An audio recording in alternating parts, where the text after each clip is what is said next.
Bismillahirrahmanirrahim. Assalamualaikum warahmatullahi wabarakatuh. Alhamdulillahirrahmanirrahim. Wabihi nasta'in ala umuri dunya waddin. Wassalatu wassalamu ala asrofil anbiya wal mursalin wa ala alihi wa sahbihi ajma'in. Amma ba'du. Yang pertama-tama marilah kita panjatkan puji syukur kehadirat Allah Subhanahu wa taala yang telah memberi kita nikmat, yakni nikmat sehat jasmani dan rohani, sehingga kita semua bisa berkumpul di tempat yang mudah-mudahan penuh barokah ini. Amin amin ya robbal alamin. Salawat beriringan salam semoga selalu tercurah limpahkan kepada baginda Nabi Muhammad Sallallahu Alaihi Wasallam. Yang saya hormati kepada dosen pengampu mata kuliah microleading, yaitu Bapak Dr. Supardi PhD. Baiklah, langsung saja kami dari kelompok 6 yang beranggotakan saya sendiri Nurlaila, selanjutnya ada Rangga, yang ketiga ada Rizkilah, yang keempat ada Indriani, yang kelima ada Devia Permatasari, dan yang keenam ada Husnul Amalia Safitri yang akan menjelaskan atau memaparkan materi tentang kepemimpinan spiritual. Baik, selanjutnya yaitu ada sejarah kepemimpinan spiritual.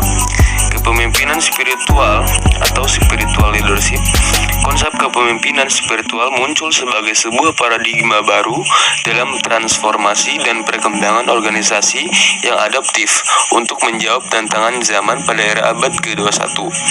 Kepemimpinan spiritual ini dipandang mampu menyempurnakan model-model kepemimpinan sebelumnya dengan cara mendasarkan visi, misi, dan perilaku kepemimpinannya pada nilai-nilai ketuhanan. Tobroni 2005. Baik, selanjutnya ada pengertian kepemimpinan.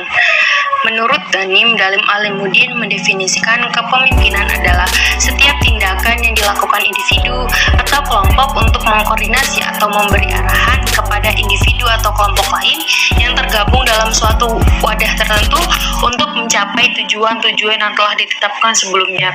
Dari pengertian tersebut dijelaskan bahwa arti dari kepemimpinan adalah untuk mengkoordinasi atau memberi arahan kepada setiap individu atau bahkan suatu kelompok agar mereka terus mencapai tujuan yang telah ditentukan di awal.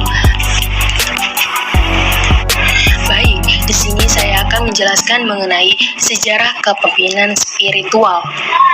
Kepemimpinan spiritual atau biasa disebut spiritual leadership, yaitu konsep kepemimpinan spiritual muncul sebagai salah satu paradigma baru dalam transformasi dan perkembangan organisasi menjawab tantangan zaman pada era abad ke-20 dalam transformasi dan perkembangan organisasi yang adaptif untuk menjawab tantangan zaman pada era abad ke-21.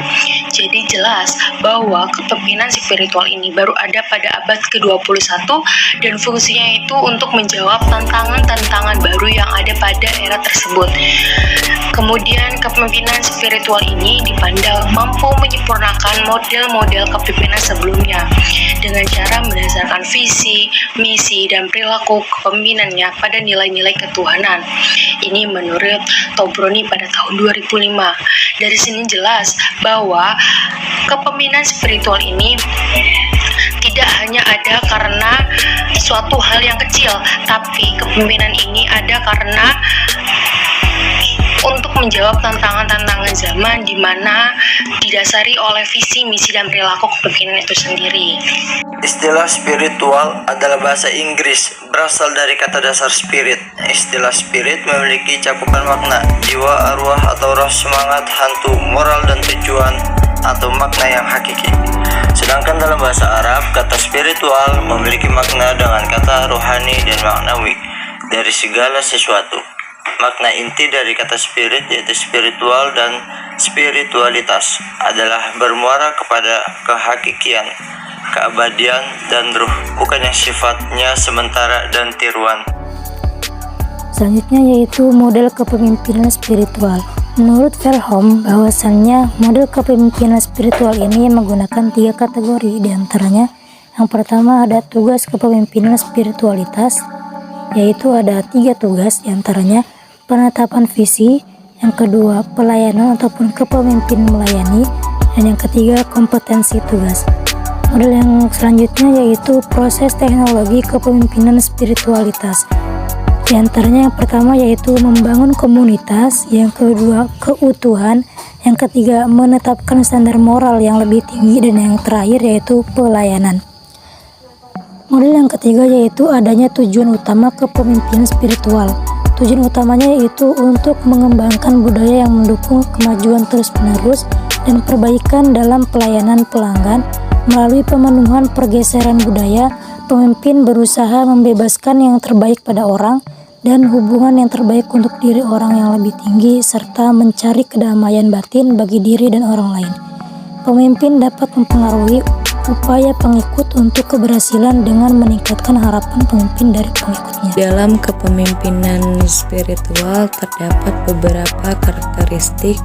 Di antaranya yang pertama ada kejujuran sejati, yang kedua ada semangat amal soleh, yang ketiga ada kerendahan hati, yang keempat keadilan, dan yang kelima ada sedikit bicara banyak kerja.